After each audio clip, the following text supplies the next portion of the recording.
Chance आ गई, बोलिए।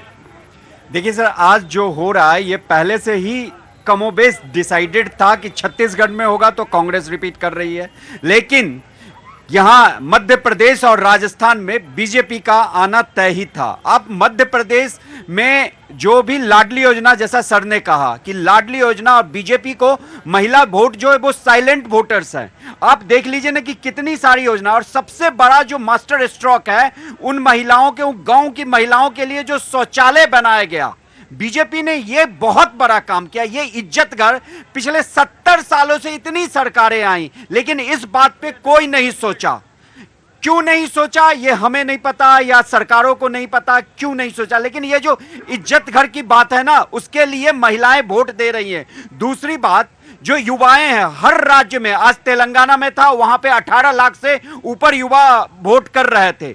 उन युवाओं के लिए क्या इतने सालों से एक एम्स दिल्ली में कार्यरत था, ये 14 से लेके आज तक जो इतने सारे एम्स बने हैं, 16 ट्रिपल IIT बने हैं, जो IIMs बने हैं, ये क्या हमारे जो युवा आ रहे हैं उनका कौशल विकास नहीं करेगा?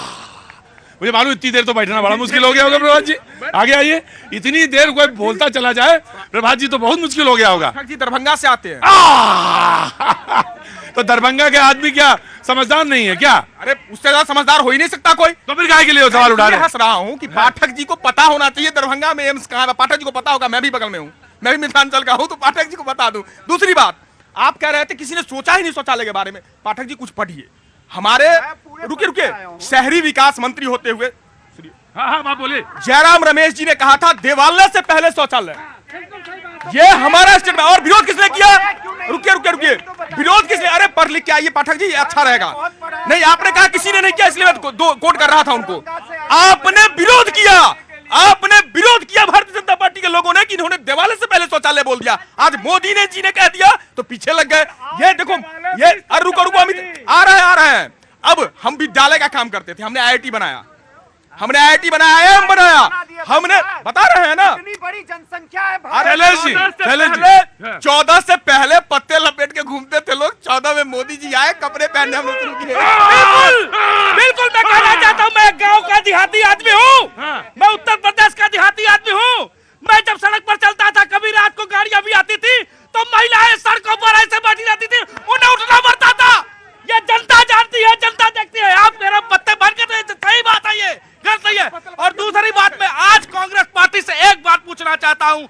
हिंदुस्तान में इतनी घटिया राजनीति हो रही है सर, कि उससे देख करके कहीं ना कहीं आत्मा दुखी होती है। जब भी कोई देशभक्त प्रधानमंत्री आया है, कभी ये गद्दार, कभी मौत का सौदागर, कभी उसको नीच, ऐसे पहली बार ऐसा प्रधानमंत्री इस देश में आया जो 70 साल बाद चंद्रशेखर आजाद के जन्मभूमि पर जाकर के नमन करके आता है, और एक परिवार का नमन कर रहे थे। उधर दे दे जी, आइए। अभी ऑटो वाले भैया तो बड़े ऑटो वाले बैठ जाओ चुपचाप, अब बोलने देना। लेकिन मुझे 3 तारीख को इनका क्या होगा वो मैं सोच रही हूँ। आइएगा 3 तारीख को सारे लोग, एक मिनट सुनो, 3 तारीख को सारे लोग आइएगा, और ऑटो वाले भैया आ जाना जरूर। हाँ 3 तारीख को इनका क्या होगा वो मैं सोच रही हूँ। भैया कोई दवाई ववाई ले लेना, क्योंकि सरकार तो कांग्रेस की आ रही है, सरकार कांग्रेस की आ रही है, और जनता जो है वो राहुल गांधी को प्रधानमंत्री देखना चाह रही है 2024 में। क्योंकि जो समझदार है, जो पढ़ा लिखा है, और सूट बूट की सरकार अब जनता नहीं चाहती। अब जनता एक ऐसा प्रधानमंत्री चाहती है जो जनता के बीच में रहता हो, ऑटो वालों के बीच में रहता हो। तो कुलियों हो गए तो सत्ता से गायब हो गए तो ऑटो वालों की वर्दी मार रहे हो। कुली इससे पहले सोने का चम्मच लेकर के पैदा होने वाले कभी गरीब आदमी के ऑटो वालों को देखा, कभी ट्रक ड्राइवरों के पास गया, कभी किसान के पास गए। आज प्रधानमंत्री जी ने किसान सम्मान निधि योजना के नाम से हर किसानों को दिया है। राहुल जी ऑटो वालों के पास बैठते हैं, मैकेनिक के पास बैठते हैं, किसानों के साथ जो है जीनी लगा रहे हैं खेतों में, सब्जी वालों के साथ बैठ रहे हैं। ये कौन सा ऑटो वाला है? जी शैलेंद्र जी से एक शॉट देना, I will come to you. जी प्रतीक जी, अच्छी बात है अगर राहुल जी सबके बीच बैठते हैं जो। हाँ जी, हाँ कांग्रेस। और मैं अभी न्यूज में काफी जोर शोर से ये जो सामाजिक समरसता की वकालत करते हैं ये लोग ना, हाँ कि जब से देश आजाद हुआ है तब से, तो मैं बड़ा इंटरेस्टिंग फैक्ट रख दूं, जो ये जातिगत जनगणना की बात कर रहे हैं, जो है रुकिए थोड़े दिन, एक रोहिणी आयोग की रिपोर्ट आने वाली है, वो आंकड़ा मैं रख दूं आपके सामने कि ओबीसी की बात करते हैं, दलितों के बीच की बात करते हैं। इंटरेस्टिंग आंकड़ा ये है कि 75% से ज्यादा लाभ सिर्फ 4 जातियों को मिला है। तो भैया आप जो है जितनी हजारों की जातियां हैं ओबीसी में भी, हजारों की जातियां हैं दलितों में भी, उनमें सिर्फ लाभ कितने को मिल रहा है? 4 को। तो इसका जवाब आपको देना पड़ेगा। इंतजार मैं उसमें जा नहीं रहा हूं, अभी मैं जा भी नहीं रहा हूं कि अभी, क्योंकि उसका मुद्दा अलग है और अभी चुनाव का मामला है। बिल्कुल मैं आ रहा हूं। तो बीजेपी इस टर्न है जी। नमस्ते, बहुत देर से आप खड़ी थी, इधर आइए। लड़ाई झगड़े में मैं देख रहा था आपको, बहुत खड़ी हुई थी चुपचाप। कहां से आना हुआ? जी हम लोग गाजीपुर जिला से आए। गाजीपुर जिला से? तो अरे भाई क्या बड़ा देशभक्त है भाई, वहां तो सब सैनिक सेना में सब जाते हैं। बहुत बहुत प्रणाम। कैसे आना हुआ इधर? जी हम लोग दवा के आए हैं। दवा के लिए एम्स में? जी नहीं। अच्छा, ठीक है, कोई बात नहीं। कुछ बोलना है? हमें नहीं बोलना। क्या बोले? गुलाब के फूल बोलिए। हाँ भाई साहब, ऐसा है कि क्यों भाई, हम फोटो तो नहीं। चैनलों में देखते हैं, इसलिए खुशी है आपसे जो जनहित में यहाँ पर जनता को संबोधित करते हैं। कौन जनता को संबोधित करते हैं? कौन? जो जनता को यहाँ पर दरबार लगाते हैं। अरे काहे के लिए दरबार लगाते हैं भाई? अरे जनता यहाँ इकट्ठा होती है, ऐसा ना कहिए। मैं आपकी मदद कर देता हूँ, जनता भी आती है। आप अपना सवाल बोलिए। हम दूर से आए उत्तराखंड से, इसलिए आपसे वार्ता करने के लिए अभिलाषी थे। बोलिए। तो भाई साहब ऐसा है, यहाँ पर जो है मोदी सरकार की बात है, जहाँ पर हमें 1 महीना अंदर कैद कर दिया। एक बात सोचिए आप, कैद किया कहाँ?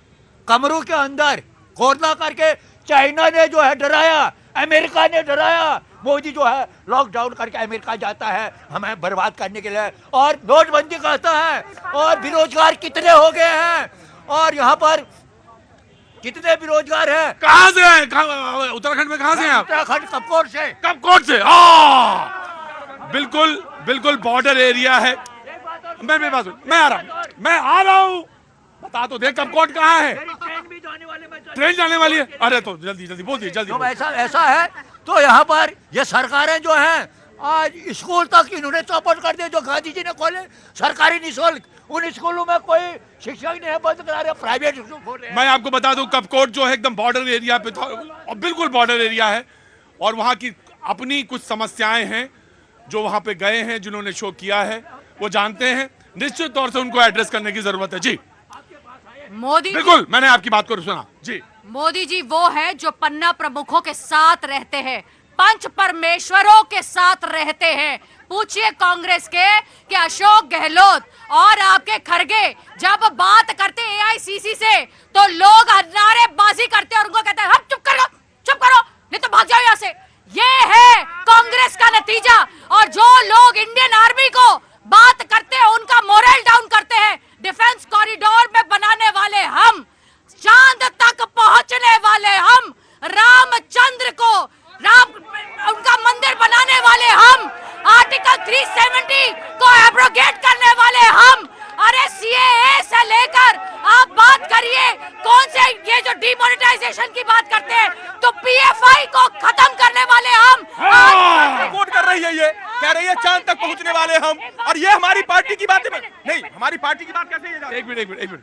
आज पाकिस्तान चाहती है कि मोदी हार जाए, चाइना चाहता है मोदी हार जाए, कांग्रेस चाहता है मोदी हार जाए, अपोजिशन पार्टी चाहता है मोदी हार जाए। ये नहीं चलेगा अनुजा जी, ये इमोशनल ब्लैकमेल नहीं चलेगा। और दूसरी बात, आपने जो अभी बोला है, ये हमारी पार्टी को जानती है, ये भारतीय जनता पार्टी की प्रवक्ता, इनको पता है कि हमें नहीं पूछा जाता। अनुजा जी बुरा मत मानना, आपके पार्टी में एक को हम द्वितीय नास्ती चल रहा है, हम दो और हमारे दो की सरकार वाले ये हमें ज्ञान दे रहे हैं कि कांग्रेस में खड़गे बोलने नहीं देते, गलत बोलने दे। अरे है औकात किसी की बीजेपी के अंदर जो मोदी और अमित शाह के खिलाफ आवाज उठा दे? आपको जमीन निकाल